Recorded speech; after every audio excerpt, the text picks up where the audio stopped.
Bonjour, je m'appelle Yassin Ilyas et bienvenue sur la chaîne comorienne. D'habitude, ma chronique, je le fais en comorien, en chukomori.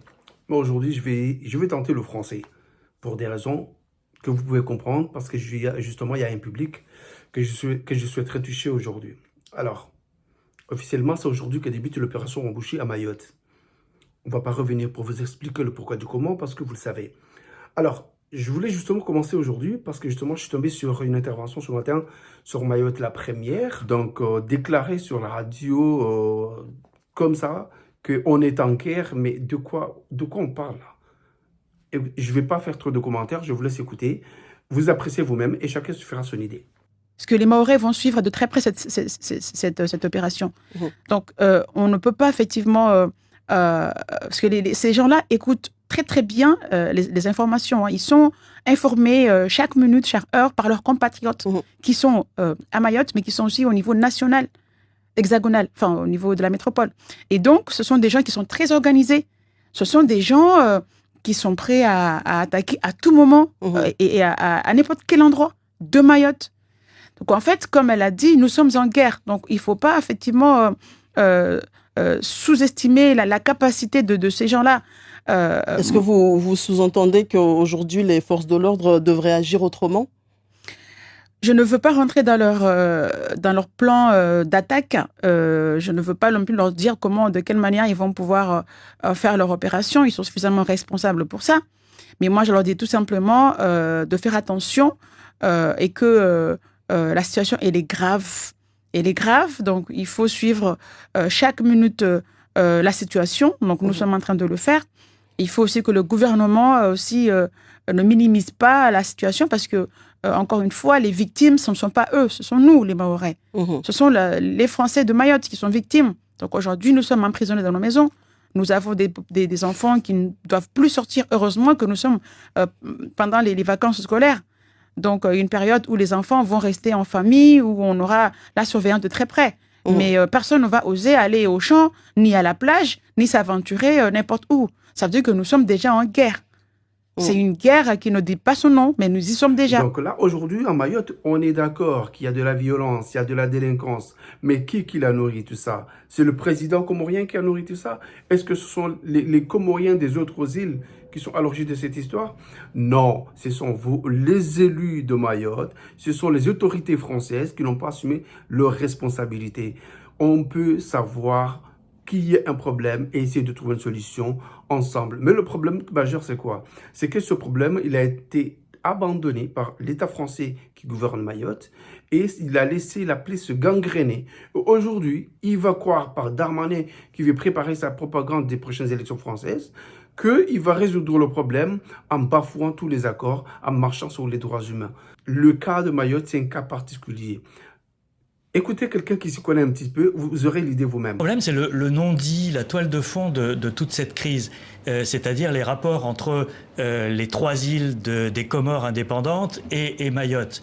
Et on a cette coexistence géographique, historique d'abord, mais géographique aujourd'hui, entre un des États les plus pauvres du monde, que sont les Comores, et cette île qui a été détachée par volonté française après les résultats du référendum de 1974 par la France, pour des raisons stratégiques, parce que la France voulait garder cet ancrage dans le sud de l'océan Indien.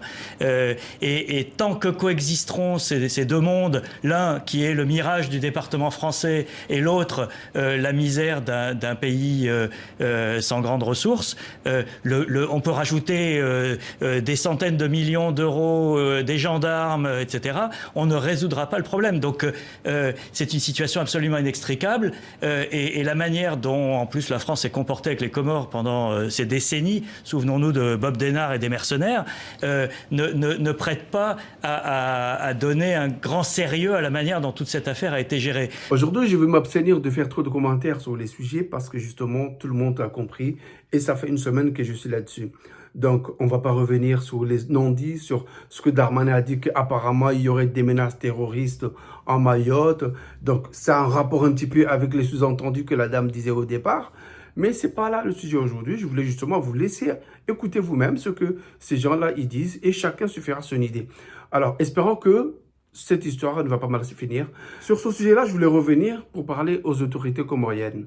S'il y a un ambassadeur en France, je pense qu'il est temps qu'il fasse son boulot.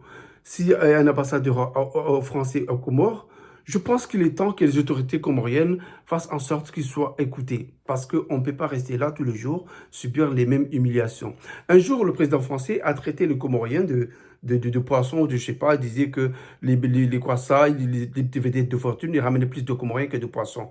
Et il croyait faire une blague, mais ça n'a pas fait rire tout le monde. Bon, apparemment, les autorités, ils ont trouvé un moyen discret, justement, pour pas dire comme un président, comme des autorités qui ont été offensées, d'interpeller les autorités partenaires, entre guillemets, et leur dire que, voilà, c'est offensant. Mais bon, apparemment, il y aurait eu des échanges. Mais bon, c'est fait. Aujourd'hui, il y a une journaliste ou une chroniqueuse, je ne sais pas, sur une chaîne télé, CNews, elle s'autorise de dire que les Comores, ça, écoutez bien ce discours, ce qu'elle a dit, écoutez ce qu'elle a dit, écoutez bien. Les Comores n'entendent pas accueillir des expulsés issus de l'opération projetée par le gouvernement français à Mayotte. Donc même pas notre problème. Même face aux Comores, on n'est pas capable de se faire respecter. Oui, enfin bon, ça s'achète, ce genre d'État. Et deux, au pire, ça se menace. Je ne vais pas faire trop de commentaires. Je veux dire juste que c'est la faute des autorités comoriennes. Parce que la première fois que le président Macron a humilié le Comorien, a insulté le Comorien en disant que les croissants ramènent plus de Comoriens que de poissons, ça... S'il n'y a pas eu, comme il n'y a pas eu une réaction justement, parce que lui, il l'a dit devant tous les médias français. Donc, il fallait justement une réponse qui allait faire du bruit. Mais non, apparemment, il y a eu justement un coup de téléphone. Mais nous, on s'en fout, on n'en a rien à foutre parce qu'on a été insulté publiquement. Alors, la personne doit s'excuser publiquement ou bien elle vient un communiqué public. Bon, bref. Aujourd'hui, si cette chroniqueuse ou cette je sais pas quoi là qui se permet sur un plateau de télé de parler comme ça, justement, elle a peut-être raison. Peut-être ce qui nous choque le plus, peut-être qu'elle a raison. Peut-être que les autorités sont achetables. Peut-être que... Parce que qui dit menacer, ça, tout le monde peut menacer qui que ce soit. Ce que j'essaie de dire, c'est qu'aujourd'hui, c'est le gouvernement comorien, ce sont les autorités comoriennes qui sont responsables de toutes les humiliations que les Comoriens ils subissent justement via les médias et via les autorités étrangères. Merci d'être là avec nous. À la prochaine.